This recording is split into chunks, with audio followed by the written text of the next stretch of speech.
አርስተ ዜና ኢትዮጵያ ኣብ ውሽጢ ፈተና ብዝተፈላለዩ ዓውድታት ኣብ ዝረኣዩ ዝነኣዱ ዕድላት ምዕባለ ተዓበላ ክብሉ ቀዳማይ ሚኒስትር አብይ አሕመድ ገሊጾም።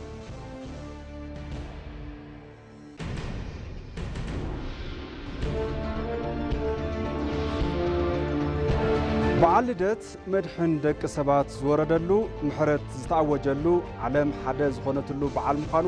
ኣቦታት ዝተፈላለዩ መራሕቲ ሃይማኖት ክርስትና ገሊጾም።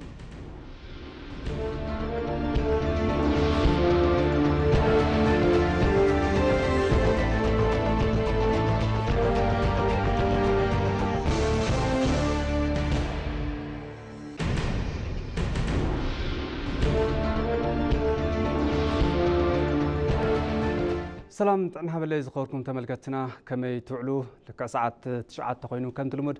نسعى زحزنا زيناتات حزنا مصينا لنا زيناتات اندامرحكم ساخم صنح انا ابراهيم سايم فلما بحصر زيناتات يخجمر ኢትዮጵያ ኣብ ውሽጢ ፈተና ብዝተፈላለዩ ዓውድታት ኣብ ዝረኣዩ ዝነኣዱ ዕድላት ምዕባለ ተዓብላ ክብሉ ቀዳማይ ሚኒስትር አብይ አሕመድ ገሊጾም። ቀዳማይ ሚኒስትር አብይ አሕመድ 380 ሄክታር መሬት ዝሽፍን ኣብ ክልል ሶማሌ ዝርከብ ሓደ ኣካል ማዕድን ሃገር ዝኾነ ፕሮጀክት ሸበሌ ንቐጻሊ ልዑል ዓቕሚ ምስፋሕ ኣለዎ ክብሉ ኣፍሊጦም እዮም። ቶም ቀዳማይ ሚኒስትር ኣብ ማሕበራዊ ገጾም ኣብ ዘመሓላለፍዎ መልእኽቲ ኣብ ዝኾነ ይኹን ከባቢ ሃገርና ዑደት እንትንገብር ብርክት ዝበሉ ዕድላትን ተስፋታትን ኢና ንረክብ ክብሉ ሓቢሮም ኣሎም። ሓበራዊ ዕድልና ንዘላቒ ልምዓትን ምዕባልን መሰረት ዝኾነ ሰላም ኣብ ምሕላው ዝተደረኸ ከም ዝኾነ ብምግላጽ ንትውልዲ ዝሐሸ መጻኢ ዕድል ከነመቻቹን ሰላምና ክንሕሉን ከም ዝግባእ እውን ኣተሓሳሲቦም።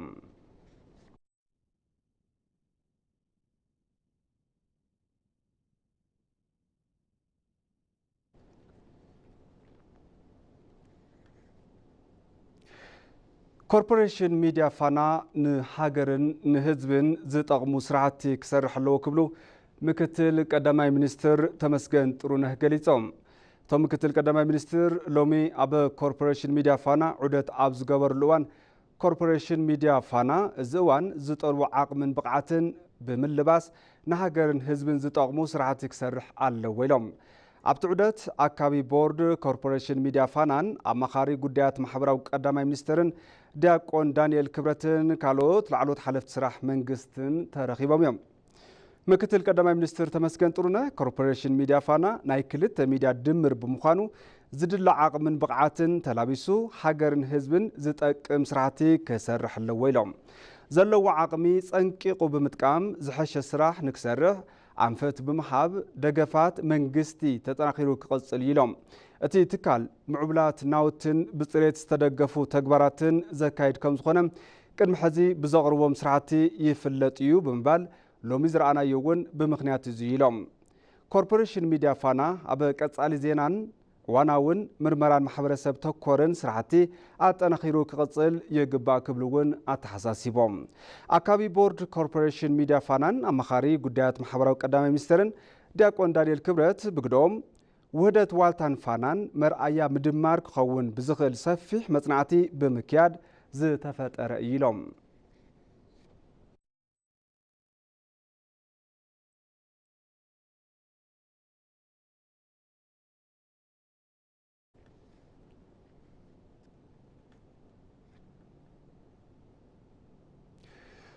ዘይ መንግስታዊ መራኸብቲ ሓፋሽ ንህንፀት ሃገርን ወለዶን ዘለዎን ግደ ልዑል እዩ ክብሉ ምክትል ቀዳማይ ሚኒስትር ተመስገን ጥሩነህ ገሊጾም። እቶም ምክትል ቀዳማይ ሚኒስትር ኣብ ማሕበራዊ ሚድያኦም ኣብ ዘመሓላለፍዎ መልእኽቲ ኣብ ሃገርና ፈላማይ ካብ ዝኾነ ውልቀ ጣብያታት ቴሌቪዥን ብቐዳምነት ካብ ዝርክሑ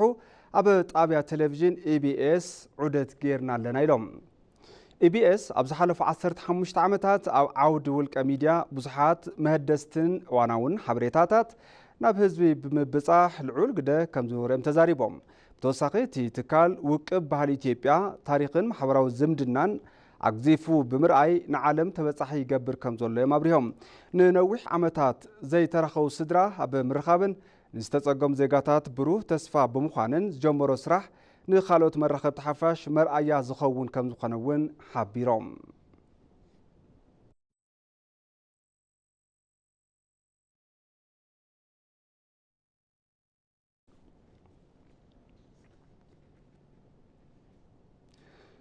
ኣብ ክልል ሶማሌ ዝተሃንፀ ዝተዋደደ መንደር 4 እንስሳ ጎዴ መርኣያ ተገይሩ ክውሰድ ይግባእ ክብሉ ሚኒስትር ገንዘብ ኣይተ ኣሕመድ ሽዴ ገሊፆም። እቶም ሚኒስትር ብምትሕባር ፌደራልን ክልል ሶማሌን ዝተሃነፀ እቲ መንደር ፍርያት ተዋፅኦ እንስሳት ብሓባር ንምውዳድ ዘኽእል መሰረተ ልምዓታት ማይ ኤሌክትሪክን ወዘተን ዝተማልአሉ ከም ዝኾነ ተዛሪቦም። ቅድሚ ሕዚ ዝተሃነፁ መንደራት ዝናብ ምፅዋር ዘየኽእሉን ዝተፈላለዩ ተፈጥራዊ ፀገማት ተቃላዕቲ ከም ዝነበሩን ብምዝኽኻር እቲ ሕዚ ኣብ ጎዴ ዝተሃነፀ መንደር ግና ነዚ ፀገም ዝፈትሕ ከም ዝኾነ ኣብሪሆም። ርእሰ ምምሕዳር ክልል ሶማሌ ሙስጠፌ መሓመድ ብግድኦም እቲ መንደር 4 እንስሳት ከተማነት ንኸለማምድን ናብርኡ ንኸማዕብልን ዝሕግዝ እዩ ክብሉ ተዛሪቦም።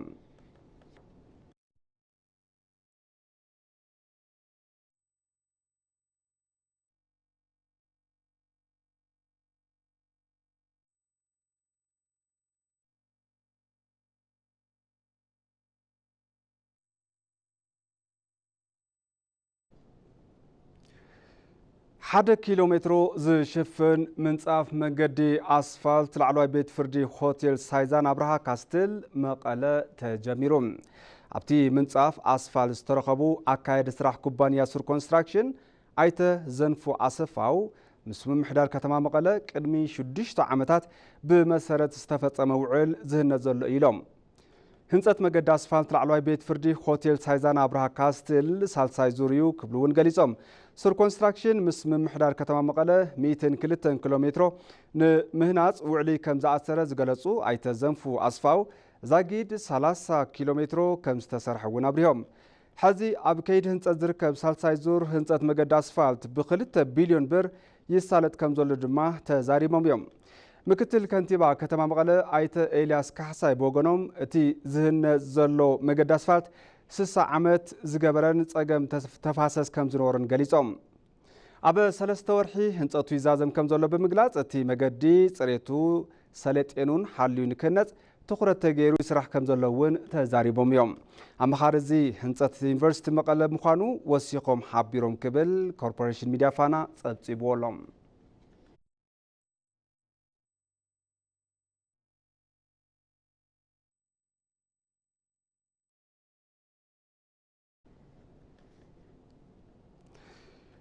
ምልክት እሳተ ጎመራ ዝኾነ ኣብ ክልል ዓፋር ዞባ ገቢ ረሱል ከባቢ ዱልቻ ዝተርኣየ ምፍንጃር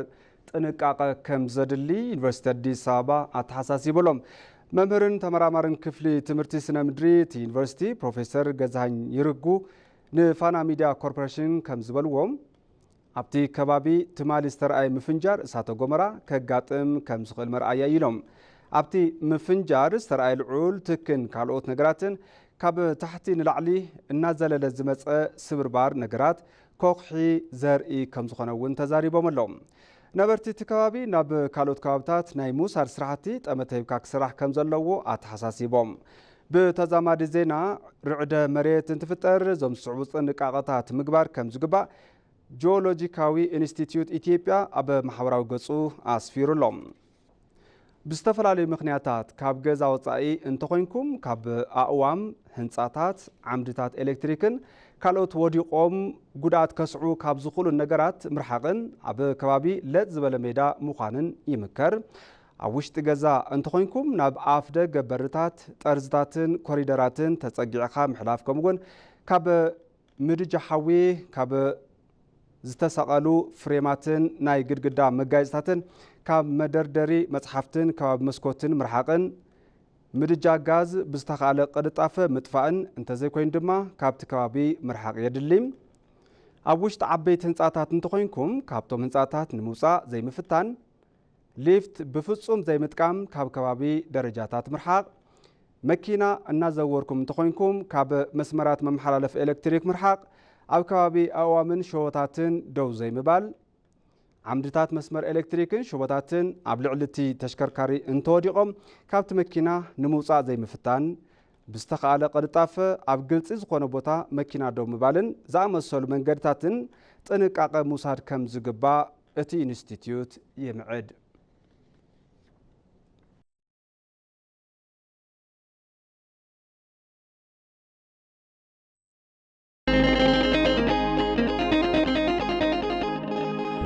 مدانيت مفاقرتنا عبايا نايكرو مسيودي أمتنا بفقري نبحلو حزر ما بزرزر نابز حزنايم زيناتاتي كحلف زتوادد مندر 4 انسسات غودي قدي منور 4 انسا زمحيشن نقصلتي سرعتي كمرأيا زغلغلن مخانو تغليصلوم ناي 4 انسا قدي منوابرو لوطي يعلو مهلاون مسفحفاح كتماينت يعب مهلاون رئيس محدار كلل الصومالي مصطفى محمد غليصملوم نصبصاب ادلو فقده مرها سلام مرسام ኢትዮጵያ ፈተናታት ከይበድህዋ ኣብ ዘፈር ዝተፈላልየ ብጭቡጥ ምዕባለታት መስደመሚ ቁጠባዊ ምንስዕራር ተመስግብ ምህላዋ ይጥቀስ ፕሮጀክትታት ኣብ ዝተዳሓዘሎም ግዜ ተዛዚሞም ንግልጋሎት ክፉት ምግባሮም ድማ ቀንዲ መርኣይ ተገይሩ ይውሰድ ዘበናዊ መንደር 4 እንስሳ ክልል ሶማሌ ንኣብነት ይጥቀስ بسنك لوط نبرة أير خيدنا أبرار 4 انسسا يلوط مهلاو ززخا خرور رسم محدار كلل صومالي مصطفى محمد سفيح شفان كتمتاينت مسرت ينبر مهلاو قليصوميو بكفتنيا قطر نو أربطادروች ከጊዜ ወደ ከተማ ዳር 4 እንስሳ ካብ ግዜ ናብ ግዜ ብልዑል መጠንዮም ናብ ከተመታይነት ዝቕየሩ ዘለው ብቐዳምነት መነባብሮም ኣብ ሓደ ቦታ ዝረግዕ ብዘይ ምዃኑ ህንፀት ገዛ እየሳለጡን ብምባል ካልኣይ ናብ ከባቢ ከተማ ቅርበት ክህልዎም ይግባእ ብምባል ሳልሳይ ድማ ጥሪቶም ናብ ከተማ ክጽጋዕ ይብለንን ብምኽንያት እዚ ነገራት ከመዓራርዩ ይጽገሙ እዚ መሰረት ምግባር እዚ ሓሳብ ብቐንዲ ካብቶም ገዛውትን ገደናን ብዝሰገረ ለውጢ ተሓሳስባ ባይታ ኣትሒዙ እዩ ምስ ጥሪቶም ተጠቀምቲ መሰረተ ልምዓት ትኾኑ ትኽእሉ ኢኹም ናይ ማይ መብራህቲ ምስ እዚ ድማ ነዘን ጥሪት ዝኾን ምሕደሪ ኣብ ጥቓ ገዛ ተሰናዲኡሎም እዩ ከምቲ ትርእይዎ ዘለኹም ናይዞም 4 እንስሳ ገዛ ኣይኮነን ተሃኒጹ نزن انسسا محدري زخون ونيو تسناديو ጸባ ዝሕለበሉ ቦታ እውን ኣሎ ምስዚ ማሕበረሰብ ዕዳጋ ዝላወጥሉ ስፍራውን ተሰናዲዩ ዝተዋደደ መንደር 4 እንስሳ ጎዴ ቅድመ ነባብሮ 4 እንስሳ ዘመሓይሽን ንቐጸልቲ ስራሕትታት ኣብነት ዝኾን ምዃኑ ሚኒስተር ገንዘብ አሕመድ ሽዴ ይገልጹ በክልሉ በስፋት በሚኖረው አርሶ አደር ኣብዚ ክልል ንዝነብሩ 4 እንስሳ ከም መርኣያ ተወሲዱ ኣብ ኩሎም ጣብያታት ብስፍሓት ክህነጽ ዝሕግዝ እዩ ዝኸውን እዚ ንመርኣያ ብመንግስቲ እዚ ክልል ብውስን መልክዑ ዝተሃነጸ እዩ ክሳዕ ሕዚ ማሕበረሰብ ይጥቀመሉ ዝጸንሐ ባህላዊ መንበሪ ዝናብ ዘይጻወርን ዝተፈላለዩ ጸገማት ተቃላዓይ ዝነበረን እዩ ከምዛ መሰለ ዘበናዊ ገዛ ክህነጽ ምኻሉ 4 እንስሳ ካብዚ ተመክሮ እዚ ብምውሳድ ነዚ ዝኣመሰሉ መንበሪ ኣብ ኩሎም ከባቢታት ክህነጽ ትጽቢት ይግበር ዘበናዊ መንደር 4 እንስሳ ናብሮኦም ክመሓይሽን ክምዕብሉን ተተሊሙ ዝተተግበረ ፕሮጀክት ሰሪሕ ከምርኣይ ምዃኑ ሚኒስተር መስኖን ከባቢታት ቆላን ዶክተር አብርሃም በላይ አብሪሆም አንዱ የመረጥነው ይሄ ቦታ ነዚ ቦታ ዝመረጽናሉ ዘበናዊ መንደር 4 እንስሳ ጣይሽና 4 ጊመል ከም ምዃኖም ፍርያት ጊመልን ጸባ ጊመልን ብቅዲ ዘመናዊ ዝፈርየሉ መስርሕ ተዘርጊሑ ዕማማት ባይታ ንምትሓዝ እዩ እዚ ንክኾን 20 ሞዴል መንበር 4 እንስሳ ተሃኒጹ እዩ ከም መንደር እዚ ንሓንጽ ዘለና እቲ ክልል ዝሓቆፎ ማሕበረሰብን ነዚ ሞዴል መበገስ ብምግባር ናይ ምስፍሕፋሕ ስራሕቲ ከሳልጥን ናብ ርኡስ ተመሓየሸ ክኾን መሰረት ዘንብር ስራሒና ዓሚምና ሓበራዊ ዕቤት ንዘላቂ ልምዓትን ምዕባልን መሰረት ንዝኾነ ሰላም ኣብ ምውሓስ ዝድረኽ ምዃኑ ተጠቒሱ እዩ በዓል ልደት መድሕን ደቂ ሰባት ዝወረደሉ ምሕረት ዝተኣወጀሉ ዓለም ሓደ ዝኾነትሉ በዓል ምዃኑ ኣቦታት ዝተፈላለዩ መራሕቲ ሃይማኖት ክርስትና ገሊጾመሎም ሰዓብቲ እቲ እምነት ኣብ በዓል ልደት ሰላም ፍቕሪ ሓድነት ከንግሱ ይግባእ እውን ኢሎም ዙፋን ገብረ ማርያም ዘራርባቶምላ ኣብ ደመቀ ድማ ከም ስዕብ ቀርቦ እዩ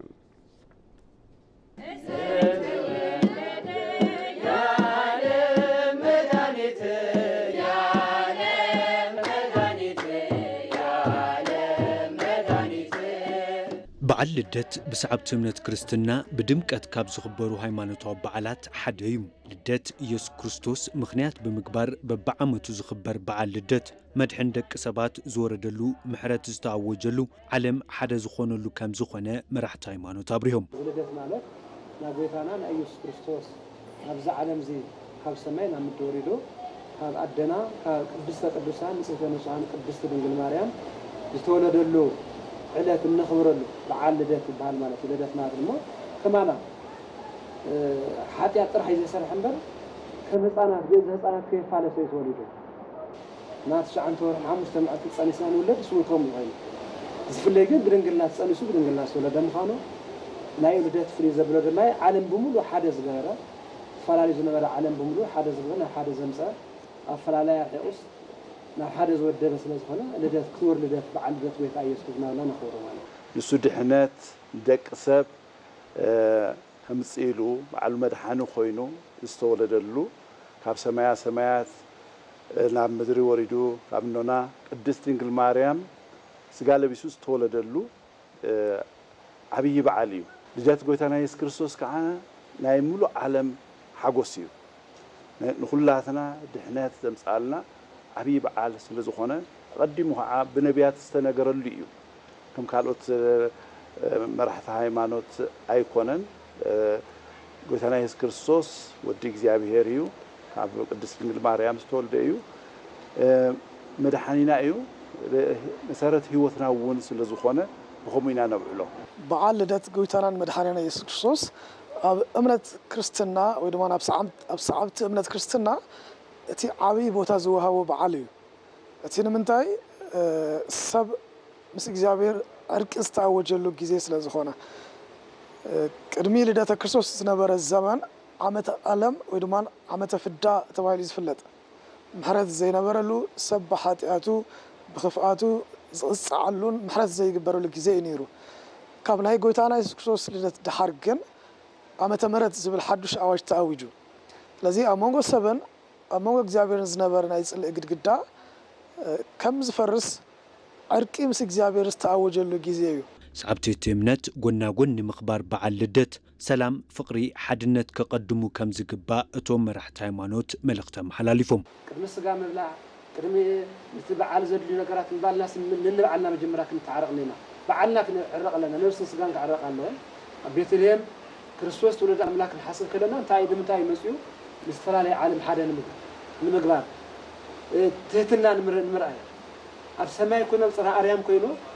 ዓለም ምድሓን ይኽእል እግዚአብሔር። ነገር ግን ትንቢተ ነቢያት ስለ ዝነበረ ንትንቢት ክፍፅም መፅኡ ትህትና እውን ንምምሃር ስለ ዝመፀ ካብ ቤተልሔም ድሕሪ ቤተልሔም ቀራንዮና ንሕስብ እሞ ቤተልሔም ንሓስብ ከለና ሓደነት፣ ሰላም፣ ፍቕሪ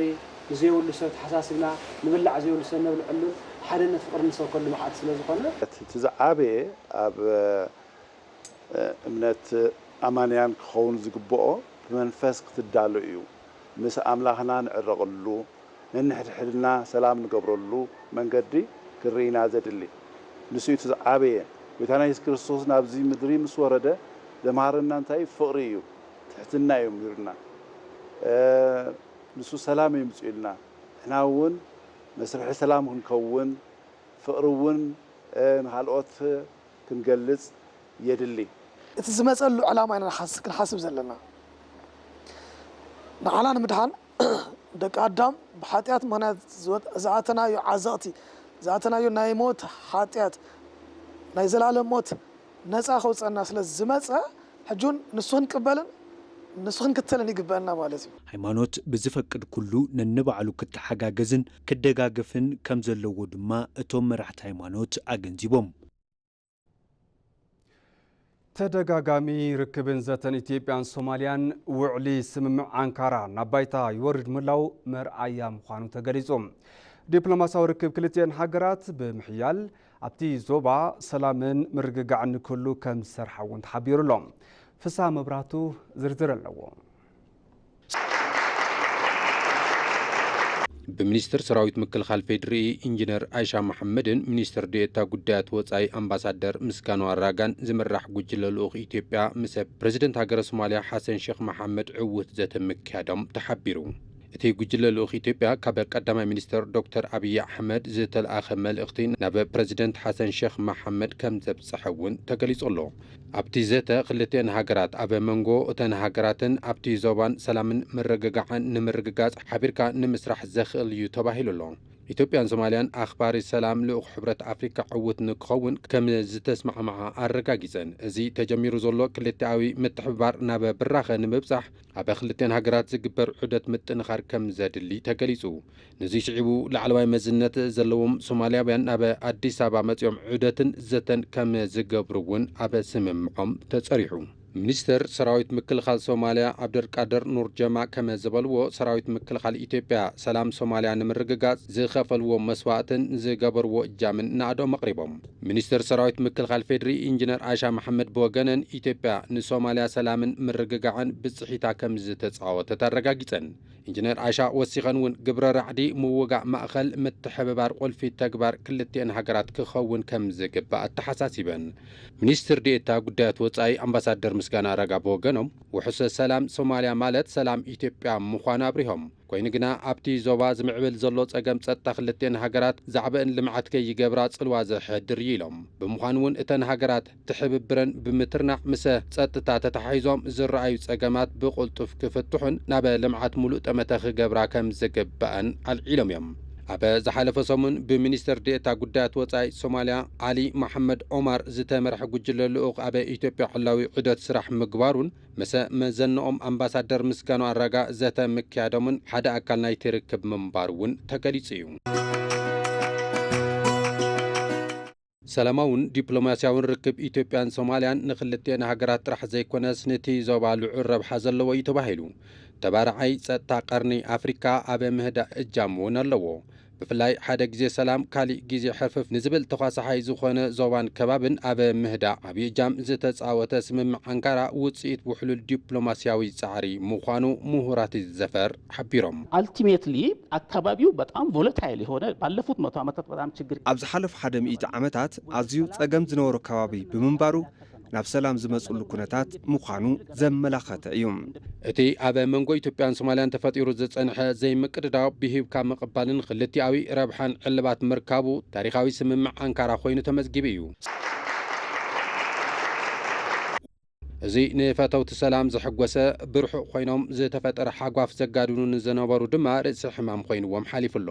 ብፍላይ ንኢትዮጵያ መጻኢ ዕድል በሪ ዝኸፈተን ሕቶ በሪ ባሕሪ ኣብ ዓለም ዘጋውሐትሉን ሰናይ ዕድል እውን እዩ ተባሂሉ የቱርኩ ፕሬዝዳንት ያሉት ግልጽ ነው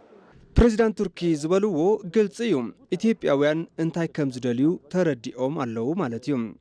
ቃል በቃል እንታይ እዮም ኢሎም ኢትዮጵያ ናይ ሶማልያ ዕጽፊ ትኸውን እያ ዕጽፊ ዝኾነት ሃገር ኮይና እንዳሃለወት ድማ በሪ ባሕሪ የብላን እዚ ንኢትዮጵያውያን ይሕስቦም እዩ እዚ ብብርኪ ዓለም ለኻዊ ሓደ ናይ ቱርኪ ፕሬዝዳንት ዝተዛረብዎ እዩ ስለዚ እቲ ኣጀንዳ ማዕረ ክንደይ ከም ዝኸደ የርእየና እዩ ማለት እዩ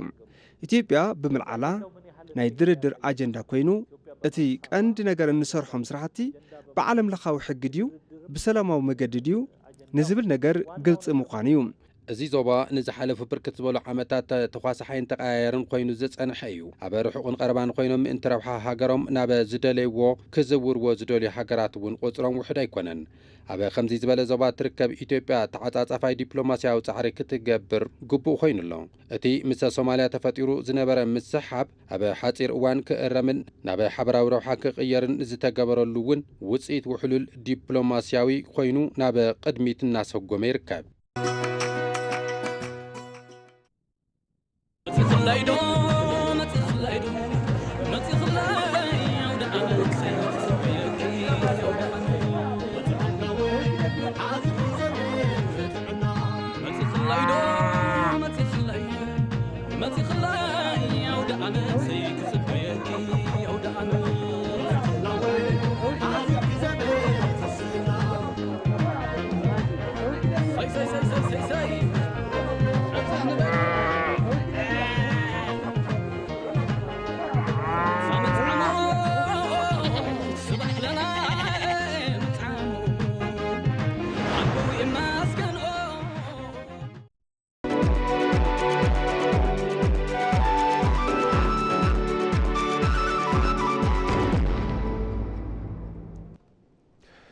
ማድ ዜና ሕዙን ይቕጽል ተመልካቲ ሕዚ ድማ ናብ ዜና ዕዳጋ ክሰግር ቀዳማይ ሚኒስትር አብይ አሕመድ ኣብ ጅግጅጋ ዝርከብ ፋብሪካ መገጣጠም መኻይን ጄቱር ዑደት ኣሳሊጦም እቶም ቀዳማይ ሚኒስትር ኣብ ማሕበራዊ ሚድያኦም ኣብ ዘመሓላለፍዎ መልእኽቲ እቲ ፋብሪካ መኻይን ብምግጥጣም ናብ ዕዳጋ ውሽጢ ዓዲ ዘቕርብ እዩ ኢሎም እቲ ፋብሪካ ኣብ መዓልቲ 10 መኻይን ዝገጣጥም እንትኸውን ኣብ 22,000 ስኩዌር ሜትሮ ስፍሓ ዝዓረፈ ከም ዝኾነ ድማ ተሓቢሩሎም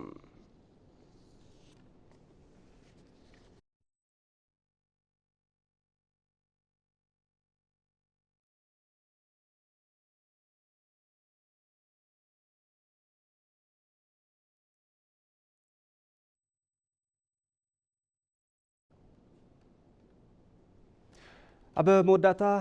ቀንዲ ዜናታት ዝዕለተ ከዘኻኽረኩም ኢትዮጵያ በውሽጢ ፈተና ብዝተፈላለዩ ዓውድታት ኣብ ዝረኣዩ ዝነኣዱ ዕድላት ምዕባለ ተዓብላ ክብሉ ቀዳማይ ሚኒስትር አብይ አሕመድ ገሊጾም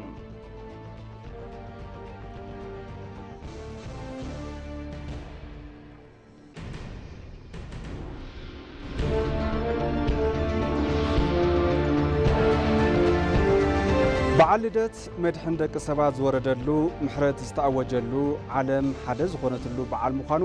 ኣቦታት ሃይማኖት መራሕቲ ሃይማኖት ክርስትና ገሊጾም ኣለዉ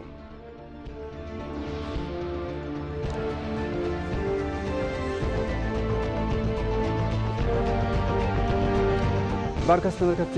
ማዕድ ዜና በዚ ዛዘም ስለምክታልኩም ኣዝና ነመስግን ሰላም